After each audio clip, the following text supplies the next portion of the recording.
Vous dites en fait que vous avez voulu réaliser une histoire d'amour sur fond d'espionnage. Comme on a vu aussi votre précédent film, votre petit film, Les Parallèles, où là encore vous exposiez l'idée, en tout cas le désir d'aborder deux thématiques différentes, deux genres différents et de les mélanger. Est-ce que pour le coup, vous avez voulu continuer à travailler dans cette direction-là avec Espion?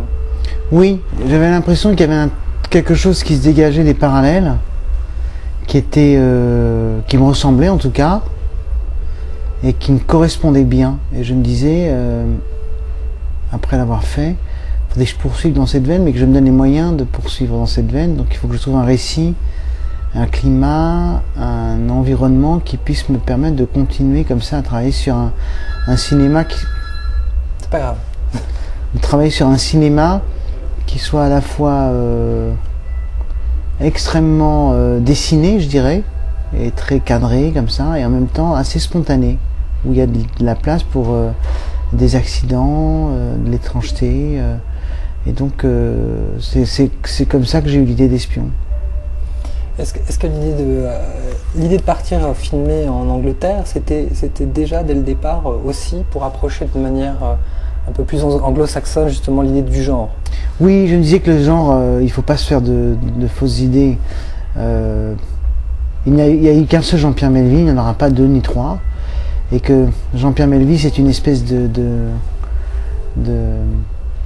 d'étrangeté inouïe dans l'histoire du cinéma français, qui a quelques cinéastes après lui qui sont plutôt bien sortis du film de genre, comme Corneau, comme Éric Rochant, mais quand même ça reste très très résiduel quoi, par rapport à la multitude de films de genre qu'on peut voir aujourd'hui et même dans le passé en France. Et je me suis dit que personnellement, je me sentais pas capable de raconter cette histoire dans ma langue, que j'avais besoin de l'exotisme, du décalage d'une ville comme Londres, qui est en plus le terrain, la patrie de l'espionnage, pour raconter cette histoire. Et je me suis dit, en mettant la fiction dans son terreau originel, j'aurais moins de tracas et moins de problèmes à l'imaginer et à la raconter.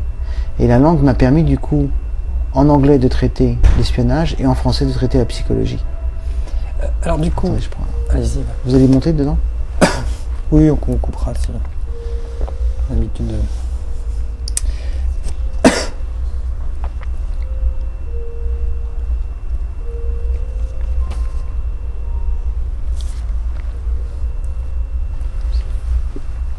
Alors, pour l'écriture du film, l'écriture du scénario, est-ce que justement d'emblée, vous avez eu une démarche particulière pour appréhender cette partie anglaise et traiter de la partie psychologique à la française?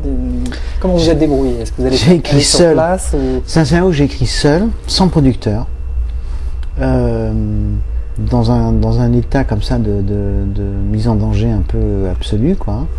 Avec en plus comme outil de travail beaucoup de livres, ce que je savais connaissais de Londres, et puis et puis mon imagination et de la musique. Et donc j'ai un peu fabriqué comme ça cette histoire à partir de tous ces éléments disparates pour en arriver à ce film. Quand vous dites tous ces éléments, c'est-à-dire que vous allez écrire en musique, par exemple? Oui, ça m'arrive tout le temps en fait. J'ai besoin de la musique pour trouver des images, pour même trouver des enchaînements de scènes ou les plans. Et là, elle m'aide en permanence à m'inspirer, à trouver comme ça, au fur et à mesure de la plume, les images qui après se mettront dans un certain ordre pour raconter l'histoire. Est-ce que, dans le même ordre d'idée, est-ce que vous vous êtes inspiré de films aussi? Est-ce que vous avez revu des films? Alors je sais que par exemple vous avez aussi une actualité avec le coffret Fléchère qui est sorti. Oui. J'ai revu Les Enchaînés, parce que je voulais un peu faire une variation sur Les Enchaînés avec Espion. J'ai revu Le Rideau déchiré, mais aussi des films plus récents comme Conversation secrète ou 3 jours du Condor, et je voulais un peu marier une fois de plus le côté comme ça à fleur de peau du cinéma américain des années 70 et le caractère très dessiné, très formel du cinéma classique américain des années 40-50.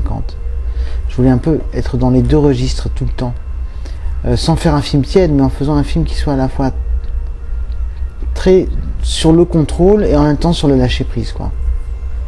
Vous auriez tendance à dire que le contrôle, c'est justement plus cet aspect, disons, cinématographique, inspiré par peut-être certains grands classiques que vous avez cités, et le côté plus lâché, ça serait la psychologie à la française. Complètement, c'est un peu ça. C'est que je me suis dit, il faudrait que je puisse jouer en permanence sur un va-et-vient entre ce qui me fascine comme ça dans la culture anglo-saxonne et dans ce cinéma anglo-saxon classique, et ce qui m'émeut quand même beaucoup dans le cinéma français quand il se met à aller vers le romanesque et les personnages. Et donc j'ai cherché comme ça, avec aucune volonté d'appartenance à quelque chose, quoi. C'est un peu ma démarche en général. J'ai pas envie d'appartenir à quoi que ce soit.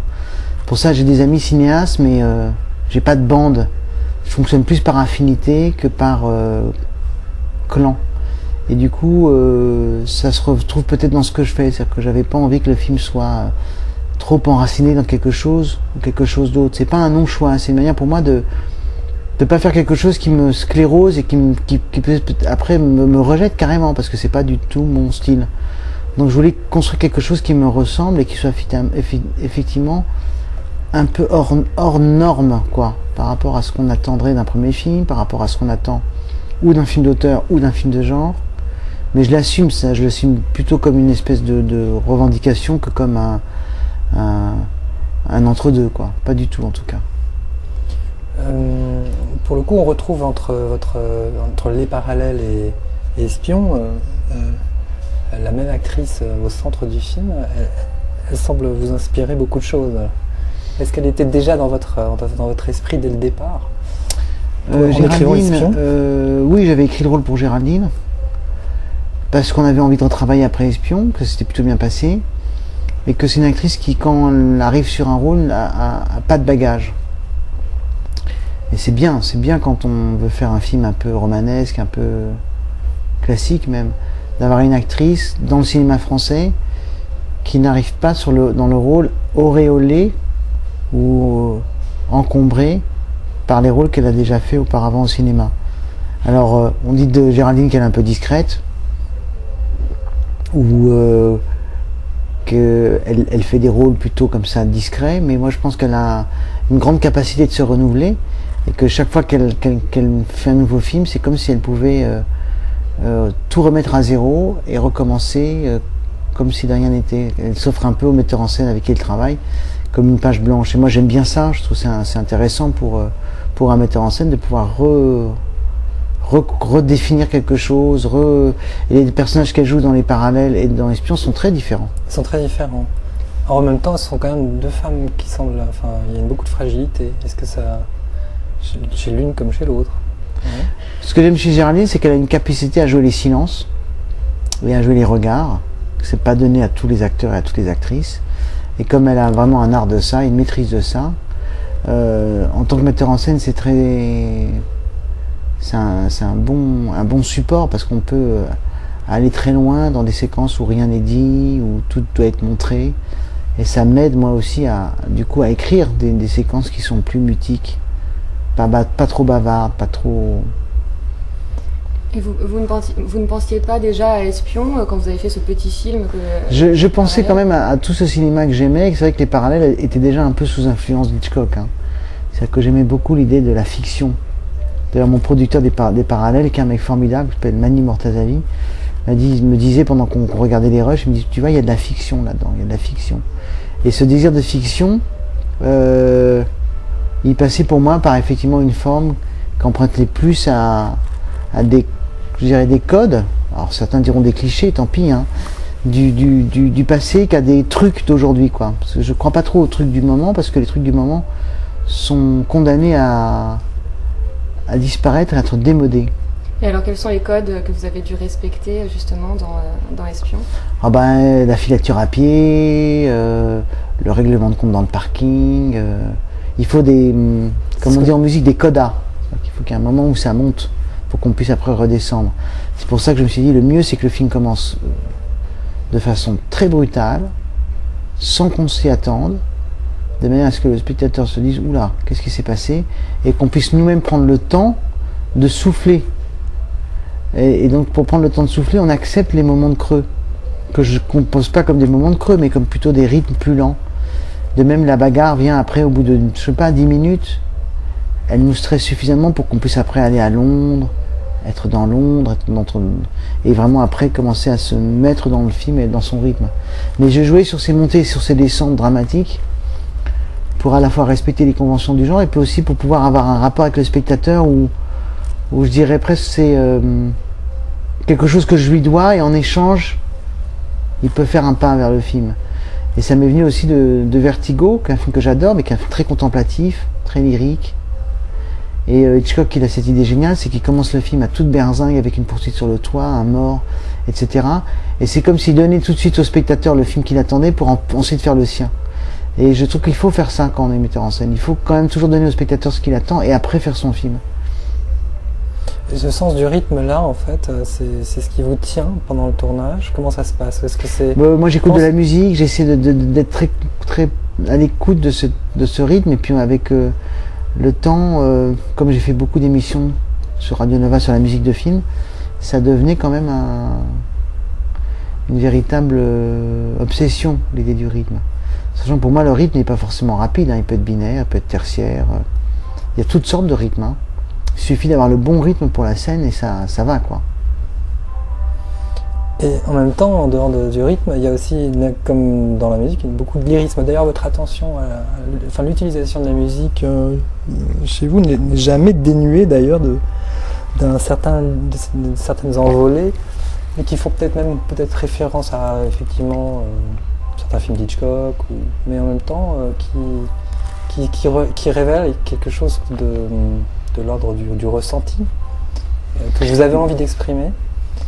Je trouve que la musique a l'avantage d'exprimer parfois des idées et des sentiments que l'individu et d'autres formes d'âme sont absolument incapables d'exprimer. Je ne crois pas qu'elle est là pour être un pléonasme, pour commenter l'image. En tout cas, pour moi, c'est une voix, la musique. Et c'est vrai que, en fait, j'avais tenté un peu le tout pour le tout dans les parallèles avec le baiser entre Géraldine et Mathieu, où j'avais mis Tchaïkovski. J'avais dit au monteur, on va mettre le paquet. Il avait un peu peur. Et en fait, on a vraiment assumé. Et d'un seul coup, le film partait dans quelque chose d'extrêmement lyrique. Et à partir du moment où les images qu'on a en tête et qu'on compose ne croulent pas sous le poids de la musique, il faut simplement savoir les images qu'on fait pour la musique qu'on va avoir. Et donc pour Espion, j'avais cette idée du morceau de Benjamin Britten à la fin. Et on a tourné avec la musique. C'est-à-dire que les acteurs l'ont entendu sur le plateau avant de tourner, sur le combo, et d'un seul coup, voilà, elle faisait partie prenante du film et de cette scène, et donc elle a permis même aux deux comédiens de guider leur jeu.